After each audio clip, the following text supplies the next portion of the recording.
2008 की एक शांत सुबह, नोएडा का एक पॉश इलाका और एक ऐसा केस जो पूरे देश को हिला देने वाला था। ये कहानी है 14 साल की आरुषि तलवार की और एक ऐसे रहस्य की जिसने वर्षों तक पुलिस, अदालत और जनता सभी को उलझा कर रखा। 16 मई 2008 को आरुषि अपने घर में मृत पाई गई। शुरुआती जांच में शक घर के नौकर हेमराज पर गया, क्योंकि वह भी उस दिन से गायब था। लेकिन अगले ही दिन घर की छत से हेमराज का भी शव मिला। यहीं से यह केस एक साधारण क्राइम से बदलकर भारत के सबसे उलझे हुए मिस्ट्री केस में बदल गया। शुरुआती जांच स्थानीय पुलिस ने की। कई सवाल खड़े हुए। घर के अंदर घटना कैसे हुई? कोई बाहरी व्यक्ति आया था या नहीं? धीरे धीरे शक घर के अंदर रहने वालों पर भी जाने लगा। इस केस में सबसे ज्यादा चर्चा जांच की दिशा और तरीकों को लेकर हुई। अलग अलग एजेंसियों ने जांच की और कई थ्योरी सामने आई।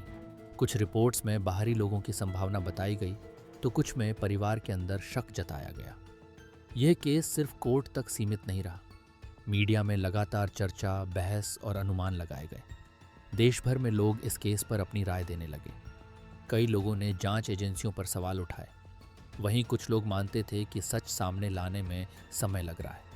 इस केस ने भारत में मीडिया ट्रायल और पब्लिक ओपिनियन की भूमिका पर भी बड़ी बहस शुरू कर दी।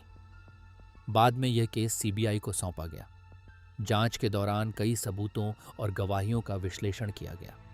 केस कोर्ट में चला और कई साल तक कानूनी प्रक्रिया चलती रही।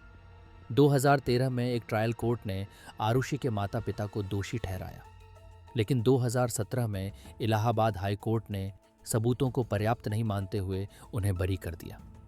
इस फैसले के बाद केस और ज्यादा चर्चा में आ गया। आज भी इस केस से जुड़े कई सवाल अनुत्तरित हैं। असली घटना की पूरी सच्चाई क्या थी? जांच में कहां कमी रह गई? क्या सभी संभावनाओं की सही तरीके से जांच हुई?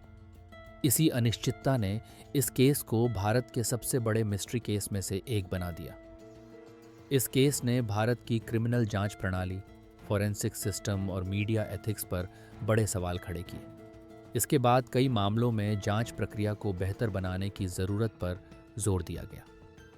आरुषि तलवार केस सिर्फ एक क्राइम स्टोरी नहीं है। यह एक ऐसा केस है जिसने न्याय व्यवस्था, मीडिया और समाज तीनों को आईना दिखाया। कभी कभी सच सिर्फ सबूतों में नहीं मिलता, कभी वह सवालों के बीच छुपा रह जाता है। और शायद यही वजह है कि यह केस आज भी लोगों के दिमाग में जिंदा है।